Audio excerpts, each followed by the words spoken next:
नमस्कार दोस्तों, स्वागत है आपका आज के मुख्य समाचारों में। दोस्तों यहां पर आपको देखने को मिलेंगी सुबह से लेकर शाम तक की तमाम बड़ी खबरें, मुख्य समाचार, ब्रेकिंग न्यूज अपडेट्स के रूप में। तो दोस्तों आप सभी लोगों से रिक्वेस्ट है इस वीडियो को ज्यादा से ज्यादा लाइक और शेयर करें।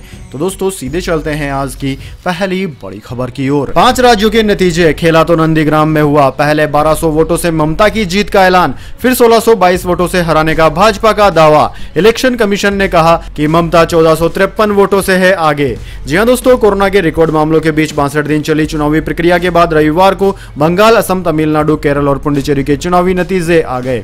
3 राज्य बंगाल, केरल और असम में बदलाव नहीं हुआ, यानी कि बंगाल में तृणमूल, केरल में एलडीएफ और असम में भाजपा ही सरकार बनाएगी जो पहले से थी। हाँ, तमिलनाडु में जरूर बदलाव हुआ है दोस्तों, वहां द्रमुद्रक और कांग्रेस सरकार बनाने के करीब है। पुडुचेरी में मामला जरूर फंसा हुआ है।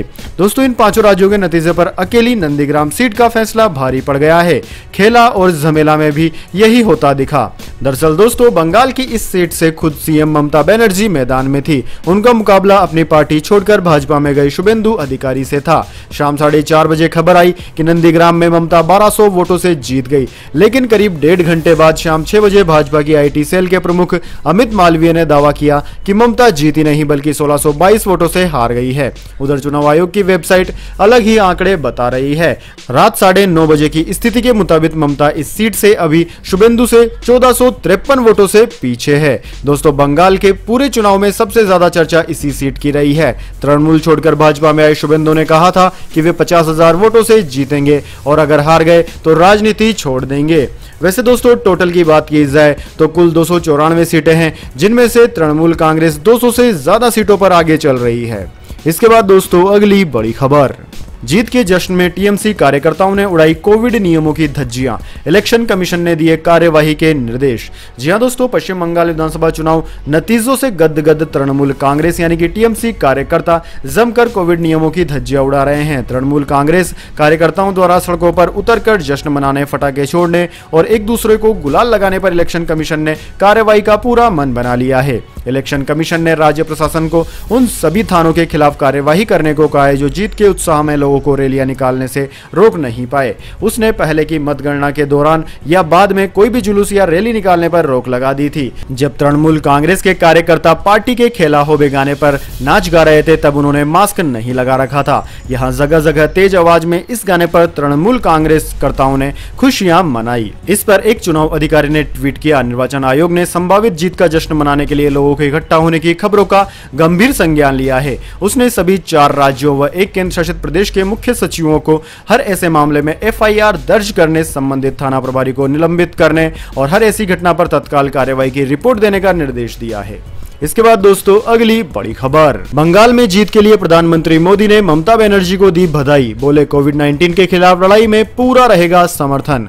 जी हां दोस्तों, प्रधानमंत्री नरेंद्र मोदी ने पश्चिम बंगाल में तृणमूल कांग्रेस की जीत के लिए ममता बनर्जी को बधाई दी है। उन्होंने कहा है कि केंद्र लोगों की आशंकाओं को पूरा करने और कोविड-19 महामारी पर काबू पाने के लिए पश्चिम बंगाल सरकार को हर संभव मदद देगा। एक और ट्वीट में प्रधानमंत्री मोदी ने कहा कि मैं पश्चिम बंगाल की अपनी बहनों और भाइयों को धन्यवाद देना चाहता हूं। उन्होंने हमारी पार्टी को आशीर्वाद दिया। पहले की तुलना में भाजपा की सीटों में काफी वृद्धि हुई है। भाजपा जनता की सेवा करती रहेगी। मैं चुनाव में उनके उत्साही प्रयास के लिए प्रत्येक व्यक्ति और कार्यकर्ताओं की सराहना करता हूं। दोस्तों भाजपा के वरिष्ठ नेता और केंद्रीय मंत्री राजनाथ सिंह ने भी पश्चिम बंगाल विधानसभा चुनाव में तृणमूल कांग्रेस की जीत के लिए ममता बनर्जी और तमिलनाडु की द्रमुद्रक की जीत के लिए एम.के. स्टालिन को बधाई दी है। इसके बाद दोस्तों अगली बड़ी खबर। यूपी सरकार ने दूसरे राज्यों से आने वाली बसों पर लगाई रोक। 24 घंटे में निकले 30,000 से ज्यादा केस। जी हां दोस्तों, उत्तर प्रदेश में कोरोना का कहर जारी है। राज्य में कोरोना के नए मरीजों के सामने आने के साथ ही लोगों की कोरोना से जान भी जा रही है। सूबे में बीते 24 घंटे में कोरोना के 30,983 नए मामले सामने आए हैं। लखनऊ में रविवार को 3,342 मामले सामने आए। 5,414 लोगों को डिस्चार्ज कर दिया गया। दोस्तों बीते 24 घंटे में यूपी में कुल 36,650 डिस्चार्ज हुए हैं। यूपी यूपी के नोएडा, गाजियाबाद, सहारनपुर में मामले तेजी से बढ़ रहे हैं। इसी को देखते हुए उत्तर प्रदेश सरकार ने अंतर्राज्यीय बस सेवा को लेकर अहम फैसला लिया है। आवागमन न्यूनतम हो, इसके लिए अंतर्राज्यीय बस सेवा को तत्काल स्थगित करने के निर्देश दिए गए हैं। हालांकि वायु सेवा से आवागमन करने वाले सभी यात्रियों के लिए कोविड-19 रिपोर्ट अनिवार्य किए जाने के निर्देश हैं। इसके बाद दोस्तों अगली बड़ी खबर, प्रशांत किशोर का बड़ा ऐलान, कहा जगह खाली कर रहा हूं, अब नहीं बनाऊंगा चुनावी रणनीति। जी हां दोस्तों, 5 राज्यों में हुए विधानसभा चुनाव के नतीजे रविवार को आ गए। हालांकि यह खबर लिखे जाने तक चुनाव के नतीजे पूरी तरीके से नहीं आए थे, मतगणना जारी थी। इसमें से दोस्तों पश्चिम बंगाल के सामने आए रुझानों में ममता बनर्जी की पार्टी तृणमूल कांग्रेस को 200 से अधिक सीटें मिलती दिख रही है। वहीं दोस्तों बीजेपी 100 के नीचे ही सिमटती दिख रही है। ऐसे में ममता बनर्जी के लिए चुनावी रणनीति बनाने वाले प्रशांत किशोर ने रुझानों के बाद बड़ा ऐलान कर दिया। उनका कहना है कि वह अब चुनावी रणनीतिकार का काम नहीं करेंगे। न्यूज 18 से खास बातचीत में उन्होंने साफ तौर पर कहा कि वह अब यह जगह खाली कर रहे हैं। उनका कहना है कि अब वह भविष्य में चुनावी रणनीति बनाने का काम नहीं करेंगे। प्रशांत किशोर ने कहा कि मैं जो कर रहा हूं, अब मैं वो काम नहीं करना चाहता। मैंने बहुत कुछ किया, अब मेरे लिए थोड़ा आराम करने का वक्त आ गया है और जीवन में कुछ और काम करने का भी है। मैं अब यह जगह खाली करना चाहता हूं। दरअसल दोस्तों आपकी जानकारी के लिए बता दें, प्रशांत किशोर ने इस बार पश्चिम बंगाल चुनाव में तृणमूल कांग्रेस के लिए चुनावी रणनीति बनाई थी। प्रशांत किशोर का कहना है कि लोकसभा चुनाव के दौरान ममता बनर्जी की रैलियों में भी बहुत ज्यादा भीड़ आती थी। इसके बावजूद वह 18 सीटें हारी थी। भीड़ का मतलब सिर्फ वोट नहीं होता है। राज्य में बीजेपी ने भी 40 रैलियां की थी, लेकिन इसका मतलब यह नहीं था कि टीएमसी हार जाएगी। अगले 2 साल में 15 लाख करोड़ रुपए से बनेगी सड़क, गडकरी ने दी जानकारी। जी हां दोस्तों, केंद्रीय मंत्री नितिन गडकरी ने कहा कि उनका मंत्रालय अगले 2 सालों में भारत में 15 लाख करोड़ रुपए से सड़क के नेटवर्क को पहले के मुकाबले ज्यादा मजबूत करेगा। गडकरी ने बताया कि सरकार पहले ही सड़क निर्माण में 100% FDI की अनुमति दे चुकी है, जिसके चलते विदेशी कंपनी भी भारत में सड़क निर्माण रुचि दिखा सकती है और अपनी बेहतरीन तकनीक से अच्छी सड़कें बना सकती है। गडकरी ने भरोसा दिलाया कि उनका मंत्रालय जल्द ही प्रतिदिन 40 किलोमीटर राजमार्ग निर्माण का लक्ष्य हासिल कर लेगा। दोस्तों आपकी जानकारी के लिए बता दें, Nitin Gadkari Indo US partnership vision summit में बोल रहे थे, जहां उन्होंने कहा कि देश में बुनियादी ढांचा क्षेत्रों में निवेश का बहुत बड़ा अवसर है, जिसकी मदद से देश के नागरिकों के लिए विश्व स्तरीय बुनियादी ढांचे का निर्माण किया जाएगा। इसके साथ ही उन्होंने बताया कि देश में राजमार्ग, सड़क और बंदरगाहों को बेहतर बनाया जाएगा। इसके बाद दोस्तों अगली बड़ी खबर, मौसम समाचार, जानिए अगले 24 घंटे और पिछले 24 घंटे के मौसम समाचार। सबसे पहले दोस्तों बात करते हैं बीते 24 घंटों की। तो दोस्तों पिछले 24 घंटों के दौरान तमिलनाडु, तटीय कर्नाटक, मराठवाड़ा, विदर्भ, दक्षिणी छत्तीसगढ़ और हिमाचल प्रदेश के कुछ हिस्सों में हल्की से मध्यम बारिश हुई है। राजस्थान के कुछ हिस्सों में हल्की बारिश और धूल भरी आंधी चली है। वहीं दोस्तों मध्य प्रदेश और उत्तरी तटीय और आंध्र प्रदेश के कुछ हिस्सों में हल्की बारिश के साथ 1-2 स्थानों पर मध्यम बारिश हुई। साथ ही दोस्तों बात कर लेते हैं आगामी 24 घंटे की। तो दोस्तों अगले 24 घंटों के दौरान सिक्किम, उप हिमालय, पश्चिम बंगाल, मेघालय, अरुणाचल प्रदेश, नागालैंड, तटीय ओडिशा, उत्तरी तटीय आंध्र प्रदेश, केरल और तटीय कर्नाटक के कुछ भागों में हल्की से मध्यम के साथ 1-2 स्थानों पर भारी वर्षा हो सकती है। वहीं दोस्तों पंजाब, हरियाणा, राजस्थान, दिल्ली और पश्चिम उत्तर प्रदेश के कुछ हिस्सों में धूल भरी आंधी के साथ बारिश हो सकती है। इसके साथ ही जम्मू कश्मीर, गिलगित बाल्टिस्तान, लद्दाख, छत्तीसगढ़, उत्तर प्रदेश के पूर्वी और मध्य भागों में, पश्चिम बंगाल और शेष पूर्वोत्तर भारत के कुछ हिस्सों में हल्की वर्षा के साथ 1-2 स्थानों पर मध्यम वर्षा हो सकती है। इसके बाद दोस्तों अगली बड़ी खबर, SBI पर कोरोना महामारी का असर, बेसिक ब्याज दर घटाकर 6.70% की। जी हां दोस्तों, कोरोना संकट में अगर आप अपना मकान खरीदने की सोच रहे हैं तो आपके लिए राहत की खबर है, क्योंकि दोस्तों स्टेट बैंक ऑफ इंडिया ने अपने होम लोन की ब्याज दरों में कटौती करने की घोषणा की है।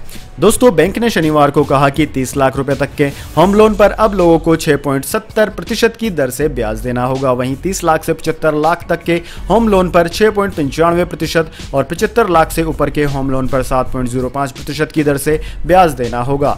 बैंक के प्रबंधक निर्देशक CS सेट्टी ने कहा कि होम लोन की ब्याज दर में गिरावट से उपभोक्ताओं के लिए लाभ की संभावना बढ़ जाती है। इससे उसकी हर महीने जाने वाली मंथली किस्त कम हो जाती है। इसके बाद दोस्तों अगली बड़ी खबर, दिल्ली सरकार नहीं कर पाई ऑक्सीजन के लिए टैंकरों की व्यवस्था, केंद्र की हाई कोर्ट से अपील, अवमानना की कार्यवाही न हो। जी हां दोस्तों, केंद्र सरकार ने रविवार को दिल्ली हाई कोर्ट में याचिका दायर कर अवमानना की कार्यवाही वाले आदेश को वापस लेने की अपील की है। कोर्ट ने शनिवार को दिल्ली को 490 मैट्रिक टन ऑक्सीजन की आपूर्ति न करने पर केंद्र के खिलाफ अवमानना की कार्यवाही का आदेश दिया था।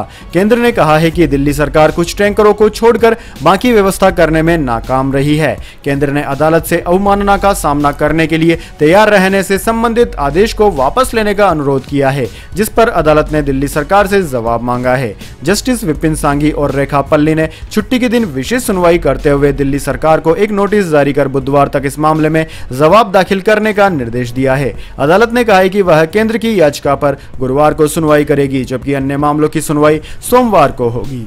इसके बाद दोस्तों अगली बड़ी खबर, पश्चिम बंगाल बीजेपी की हार के बाद बौखलाए बाबुल सुप्रियो, जनता को ऐतिहासिक भूल करने की कही बात। जी हां दोस्तों, पश्चिम बंगाल में बीजेपी की करारी हार से बौखलाए बाबुल सुप्रियो ने ममता बनर्जी के खिलाफ जमकर भड़ास निकाली। वो खुद भी 50,000 से अधिक वोटों से हार चुके हैं, जिसके बाद उन्होंने फेसबुक पर एक पोस्ट लिखा और पश्चिम बंगाल की जनता को भी जमकर कोसा। उन्होंने कहा कि बंगाल की जनता ने ऐतिहासिक भूल की है। बाबुल सुप्रियो ने फेसबुक पर लिखा, न तो मैं ममता बनर्जी को बधाई दूंगा, नहीं मैं लोगों के फैसले को सम्मान करना चाहता हूं। ईमानदारी से सोचे तो बंगाल के लोगों ने बीजेपी को मौका न देकर एक ऐतिहासिक गलती की है। हां, एक कानून के पालन करने वाले नागरिक के रूप में मैं एक लोकतांत्रिक देश में लोगों द्वारा लिए गए फैसले का पालन करूंगा और कुछ नहीं, कुछ कम नहीं। तो दोस्तों यह थी आज दिन भर की तमाम बड़ी खबरें। अगर दोस्तों वीडियो आपको पसंद आई है तो वीडियो को ज़्यादा से ज़्यादा लाइक और शेयर करें। और दोस्तों इस तरह की काम भी खबरें हर रोज़ जानने के लिए हमारे यूट्यूब चैनल को सब्सक्राइब करके बेल आइकन ज़रूर से दबाइए। और दोस्तों कमेंट बॉक्स में बताइए कि आप कौन से राज्य में रहते हैं, ताकि आने वाली वीडियोज़ में हम आपके राज्य की खबरें प्रमुखता से दिखा सकें। धन्यवाद। जय हिंद, जय भारत।